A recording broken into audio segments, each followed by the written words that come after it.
Welcome to Book Root Readings, your channel for classic, nature, and living children's books.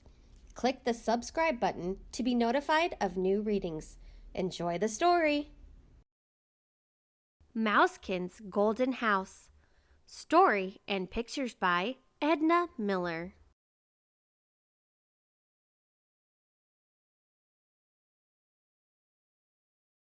In the woods, there are many tall trees and small trees that reach to grow tall in the deep shade.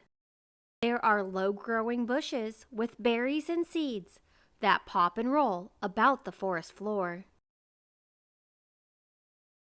Beneath them all are tiny paths that only mice can see. One moonlit night, Mousekin followed just such a path to one of his homes in the chestnut log. And right in the middle of that very small path, Mousekin saw something that someone had thrown away when Halloween was over. He hid behind a log. Perhaps it was dangerous. Mousekin had never seen a jack-o'-lantern in all his mouse days. He wiggled his nose furiously at the strange pumpkin smell. He was so excited that he drummed his tiny paw on the hollow log. Mousekin was so interested in the jack-o'-lantern that he did not watch for danger with his bright, shoe-button eyes. Nor did he turn his large ears to the breeze to listen for the sound of wings, for owls and hawks and other creatures who wait to catch a whitefoot mouse. Suddenly, as Mousekin made a second turn around the smiling face, a hungry young owl swooped toward him. But before the bird could even blink its eyes, Mousekin jumped straight into the jack-o'-lantern's mouth. Once inside, he looked about. He was in a beautiful golden room, just the right size for a little mouse. From one of the top windows of his new room, Mousekin could see the owl sulking in an evergreen tree. The first rays of the morning sun showed in the sky behind the owl. Night was over, and it was time for Mousekin to go to sleep. Mousekin felt safe inside the sturdy walls of his golden house. He did not awaken until evening when the katydids began to argue. Katy did, Katy didn't. After he had stretched and cleaned his white undercoat, he began to explore his new home, scurrying in one window and out another. Now Mousekin was alert to all the sounds that filled the woods when evening came. He heard a rustle in the bayberry bush and a soft step on the dry autumn leaves. He knew it was the cat. Just as the cat was about to spring, Mousekin dove into the pumpkin and began to house clean. Out of all the windows flew bits of candle and pumpkin seeds. The cat jumped, but not for Mousekin. He jumped straight up and then ran as fast as he could to get away from the big round face with the terrible teeth. The cat would never take that path through the woods again. The days grew shorter and the nights longer. Mousekin worked each night to fill his house with things to keep him warm and comfortable in his new home.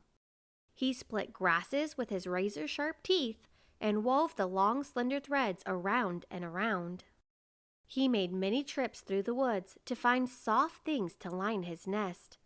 Little feathers dropped by a bird in flight, thistledown, and milkweed that grew in the clearing.